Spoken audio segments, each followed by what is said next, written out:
C spiritual ప్రేక్షకులకు స్వాగతం. ఈ వారం రాశి ఫలాలు పరిశీలిద్దాం.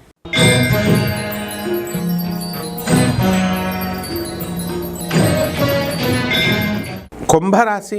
ఈ కుంభరాశి వారికి అందరికీ కూడా కొత్త కొత్త పనులు మీకు దొరుకుతాయి. చేతి పనులు ఉన్నటువంటి వాళ్ళందరికీ కూడా చేతి పనులు దొరుకుతాయి. ఉద్యోగాల్లో ప్రమోషన్స్ అనేటటువంటివి వస్తాయి. అలాగే ఏలినాటి శని జరుగుతుంది కాబట్టి కొంచెం ఎన్ని జరుగుతున్నా కూడా నిందలు పడ్డం అనేటటువంటివి జరుగుతాయి. అయితే కొత్త కొత్త పనుల్లో కొంచెం లాసులు వచ్చే విధంగా ఉన్నప్పుడు మీరు అలర్ట్ అయ్యి దాన్ని సరి చేసుకుంటారు. దగ్గర బంధువుల వల్ల మీకు దగ్గర స్నేహితులు వల్ల కూడా మీకు కొంచెం మనస్పర్ధలు రావడానికి అవకాశాలు ఉన్నాయి. ఇక సంతానం లేనటువంటి వాళ్ళకి సంతానం కలగడానికి అవకాశాలు ఉన్నాయి. చెస్ట్ పెయిన్ చురుక్కుమంటూ ఈ యొక్క చెస్ట్ పెయిన్ ఇక్కడ రావడానికి అవకాశాలు ఉంటాయి. దాన్ని బట్టి బాబా హార్ట్ అటాక్ వస్తుందేమో అని భయపడ్డాలు ఇలాంటివన్నీ కూడా ఉంటాయి. నరాలకు సంబంధించినటువంటి వీక్నెస్లు, యూరిక్ యాసిడ్ ఇన్ఫెక్షన్స్ ఇలాంటివి రావడానికి అవకాశాలు ఉన్నాయి కుంభరాశి వారికి.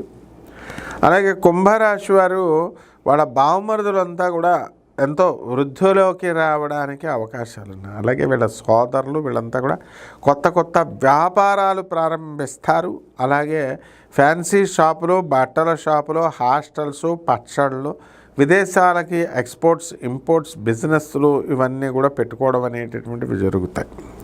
అలాగే ఇతర రాష్ట్రాల నుంచి కూడా కలప తెచ్చుకొని అమ్ముకోవడము, ఆ కలపతో వీళ్ళు బిజినెస్లు చేయడము ఇవన్నీ కూడా ఉంటాయి. రియల్ ఎస్టేట్ వ్యాపారస్తులందరికీ కూడా తలలో నాలిక అయ్యి వీళ్ళంతా కూడా గుమ్మాలు ఇవన్నీ చేయడం ఇలాంటివన్నీ కూడా జరుగుతాయి.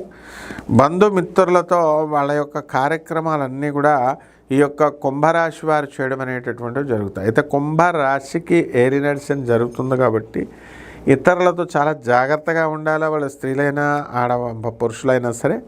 నిందలు పడడానికి, స్త్రీలైతే నిందలు పడడానికి అవకాశాలు ఉంటాయి. పురుషులైతే మోసం చేశారు అనేటటువంటి భావనతో మీ పైన అటాక్ జరగడానికి కూడా అవకాశాలు ఉంటాయి. కాబట్టి ఈ రాశి వారికి దూరపు ప్రయాణాలు వాళ్ళ నుంచి దూరపు మిత్రులు కూడా మీకు తయారవడం జరుగుతుంది. ఇక పనులకు కూడా కొత్త కొత్త స్టాఫ్ అనేటటువంటిది మీకు దొరుకుతారు. అయితే దూరపు బంధువుల యొక్క మరణ వార్త అనేటటువంటిది మీకు వినబడుతుంది.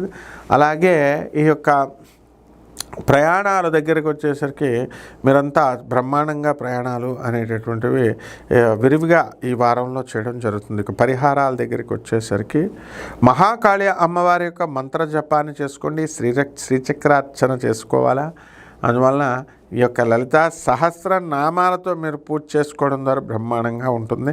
అలాగే మేడి చెట్టు చుట్టూ ప్రదక్షిణాలు చేస్తూ ఓం దత్తాత్రేయాయ నమః అంటూ గురుచరిత్ర పారాయణ చేసుకోవడం ద్వారా బ్రహ్మాండమైనటువంటి ఫలితాలు మీకు లభిస్తాయి. శుభమస్తు.